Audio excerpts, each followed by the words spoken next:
Bonjour chers élèves, fidèles amis téléspectateurs, bienvenue à vous sur le RTM. À l'instant, vous prenez part au cours de téléenseignement, enseignement à distance. Le cours d'aujourd'hui porte sur un contenu du programme de la terminale Arts-Lettres et de la terminale Langue-Littérature. Il est intitulé Commentaires composés et cette séquence se décline en deux séances. Donc nous ferons une séance pratique et une séance théorique. Le cours vous sera dispensé par le professeur Tchenan Kone. Si vous êtes bien installé, vu que nous disions que nous sommes dans le domaine des langues et communications, il s'agira pour nous de vous faire acquérir des compétences en lecture et des compétences en écriture. Cela passe nécessairement par l'étude et l'analyse d'un texte. Il s'agira de saisir le sens d'un texte, de juger un texte pour ensuite améliorer sa pratique d'écriture. Les manifestations qui font office pratiquement du plan du cours se déclinent ainsi. Il s'agira dans un premier temps d'identifier les centres d'intérêt d'un texte, hiérarchiser ses idées. Une fois que vous aurez identifié les centres d'intérêt, il vous faut comprendre qu'il ne faut pas aller du coq à l'âne. Il faut agencer suivant un ordre bien établi. Donc la nécessité d'hiérarchiser ces idées est grande. Après, il sera question d'interpréter le texte. C'est une séance pratique. Nous allons interpréter pleinement les textes et rédiger un commentaire composé. Le contenu, qui est le titre proprement dit de la leçon, est commentaire composé du texte Solitude, extrait de Les boutures du soleil de Amadoun Ibrahima Issebré. Déroulement des activités. Préévaluation, nous avons « C'est un vent à décorner les bœufs. Tes yeux sont noirs comme du charbon. » La question qu'on te demande ici, précise la figure de style que contient chaque énoncé. C'est un vent à décorner les bœufs.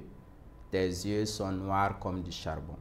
Donc comme réponse, nous avons c'est un vent à décorner les bœufs. Nous nous rendons compte ici qu'il y a une exagération totale.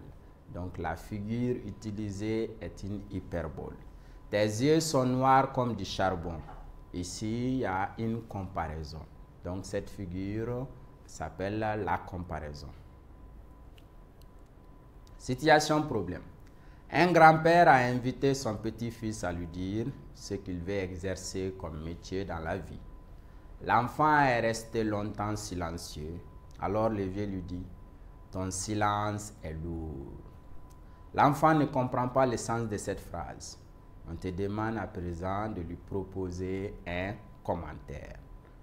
Commentaire de la phrase, « Ton silence est lourd. » Lorsque nous allons aux réponses possibles, on peut dire que l'enfant est surpris, il est indécis. Il n'a pas de réponse. Ici, plusieurs possibilités s'offrent à nous. Donc, dès lors, on dira que l'énoncé est interprété selon la compréhension de tout un chacun. C'est ce qui nous amène dans la première activité intitulée « Identification des centres d'intérêt et interprétation du texte ». Consigne. Lis plusieurs fois les textes suivants. Le texte va venir tout à l'heure et on te demande de les lire à plusieurs reprises. Vous avez vu déjà, on n'a pas pris le soin d'ajouter un nombre fixe. On n'a pas dit à 3 reprises ou 4, mais à plusieurs. Donc chaque fois que vous aurez en face de vous un texte ou un sujet de commentaire composé, il faut prendre le soin de lire les textes à plusieurs reprises. Identifie les centres d'intérêt que tu pourras ensuite commenter. Ça, c'est la deuxième consigne. Et la troisième, interprète au profit de ces centres d'intérêt retenus les caractéristiques stylistiques que tu pourras identifier dans les textes. Donc, en prenant le soin de bien lire les textes, vous allez faire des observations sur la forme des observations sur l'agencement des verbes, sur les expressions utilisées, les images et autres. Ce seront l'ensemble de ces observations qui constitueront vos caractéristiques stylistiques. Donc, on te demande ici d'identifier, d'interpréter au profit des centres d'intérêt que tu auras relevés au niveau de la deuxième consigne. Synthèse partielle. Nous avons notre texte, solitude. Tu es parti en crachant sur la figure sereine de tes masques antiques. Je t'invite à lire le texte attentivement. Je reprends, solitude. Tu es parti en crachant sur la figure sereine de tes masques antiques. Et voilà que des mécènes à mal d'exotisme t'ont formalisé dans les vitrines de leurs salons d'été.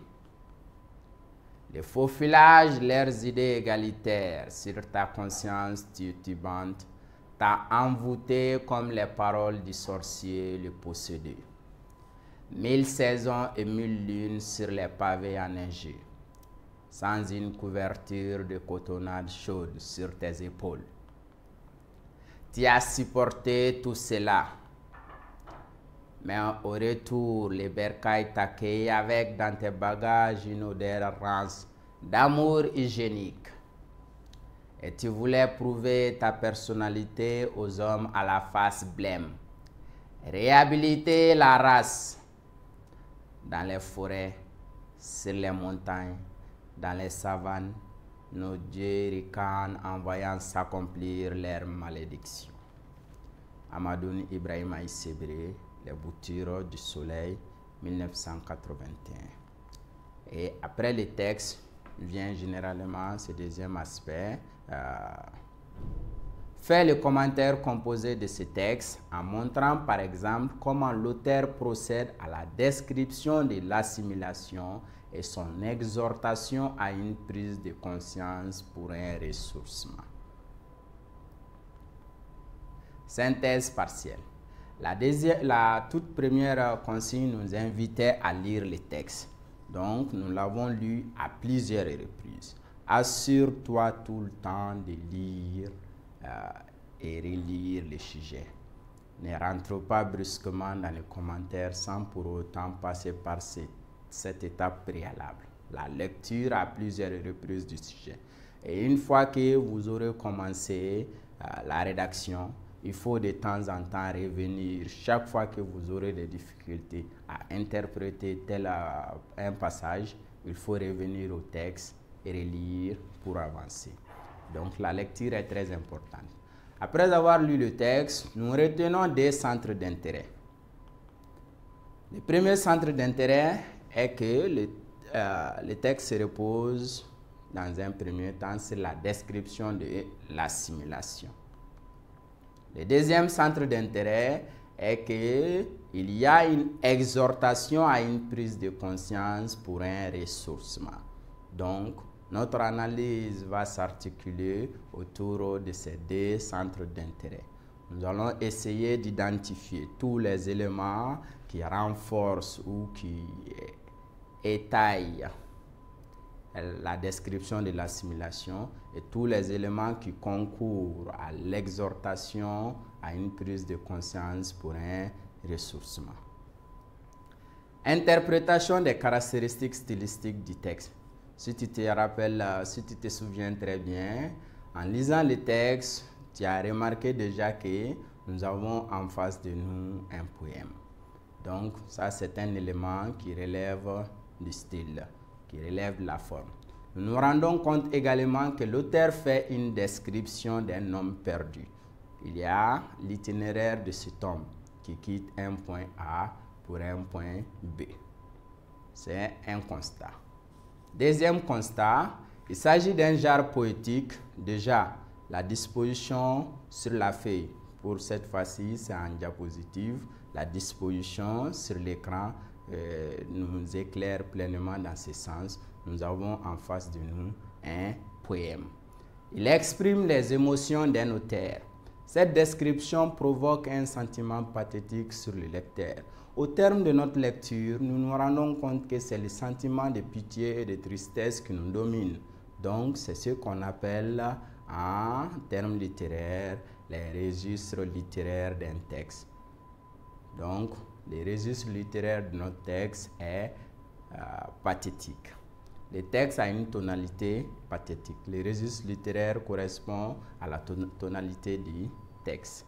Autre constat, on peut retrouver dans les poèmes quelques figures de style. Donc, on ne peut pas tout relever, mais une fois que vous vous sentez à l'aise, vous vous sentez à mesure d'interpréter une figure et que cette interprétation rentre dans le cadre de l'interprétation, disons, d'un centre d'intérêt, il faut relever cet aspect. Donc, nous avons remarqué pas mal de figures de style. Nous dirons dans un premier temps qu'il y a la présence des métaphores. Nous avons souligné la métaphore, le faufilage de leurs idées égalitaires sur ta conscience titubante. Le faufilage de leurs idées égalitaires ici déjà souligne l'aspect mécanique de l'endoctrinement. C'est un processus.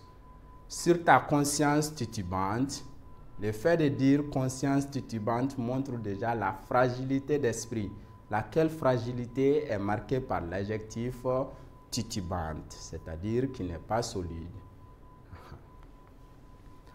Autre figure de style, la métonymie. L'odeur rance d'amour hygiénique évoquée dans les textes renvoie pleinement à évoque l'odeur du tu. Tous les textes reposent sur un tu.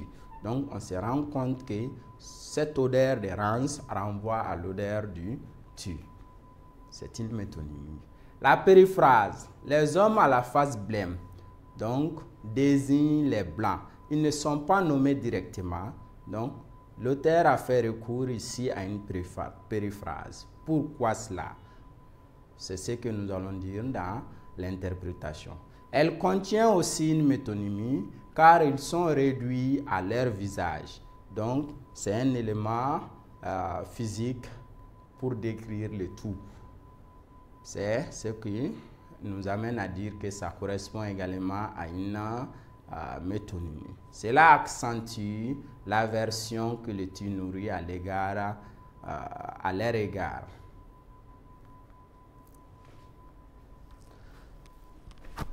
Après cela, nous arrivons au niveau de la deuxième activité qui consiste à la rédaction du commentaire composé de solitude de Hamadoun Ibrahima Issebri. Après avoir relevé les centres d'intérêt, identifié et interprété les remarques sur la forme, les remarques sur le fond, c'est ce qui doit amener progressivement dans la rédaction du commentaire composé. Ce que nous avions dit au préalable dans la première activité sont des travaux en amont. Ça doit se faire sur le brouillon. Maintenant, la rédaction proprement dite repose sur ces éléments. Rédaction du commentaire composé de solitude de Hamadoun Ibrahima Issebri. Comme consigne, nous avons une seule consigne. On t'invite maintenant à rédiger une proposition de commentaire composé de ce texte. Et vu que cette séance est pratique, nous te proposons un commentaire de ce texte. Et c'est ce qu'on a dit dès le départ. L'interprétation dépend de tout un chacun. Vous avez vu déjà avec notre situation problème. La phrase « le silence est lourd » a été interprétée de plusieurs manières. Certains disaient que l'enfant était indécis. Toi-même, tu disais qu'il n'a pas de réponse. Donc, dès lors, c'est le même cheminement qui continue ici. Une interprétation ne peut pas être univoque ou unique. Ça dépend de tout un chacun. Donc, synthèse partielle. Je t'invite à lire la proposition de commentaire que nous avons faite à ce niveau. Les poètes négro-africains n'ont cessé de dénoncer les problèmes qui agitent l'Afrique. Hamadoun Ibrahima Issebri, ce poète malien, ne fait pas exception à cette dénonciation des maux qui ruinent la société. Dans son recueil de poèmes, Les boutures du soleil, il fait une satire des tares de la société, prône un ressourcement et une révolte. Les poèmes Solitude, extrait de Les boutures du soleil, décrit dans un registre pathétique la problématique de l'assimilation. Nous analyserons comment les poètes procèdent à la description des effets néfastes de l'assimilation et son exhortation adressée à ses congénères pour une prise de conscience devant aboutir à un ressourcement. Premier paragraphe. Dans une rencontre de culture, les plus forts s'imposent le plus souvent aux plus faibles. Isébéré, dans le poème Solitude, montre cette assimilation, voire cette aliénation des siens. L'assimilation apparaît dans le titre Solitude, qui évoque l'état d'un homme qui a abandonné ses valeurs. Cette prise de distance est marquée par le premier vers « tu es parti ». Par le choix du pronom personnel « tu », Isébéré semble impliquer volontairement les lecteurs africains. La parenté autorise le tutoiement, donc ça crée la familiarité.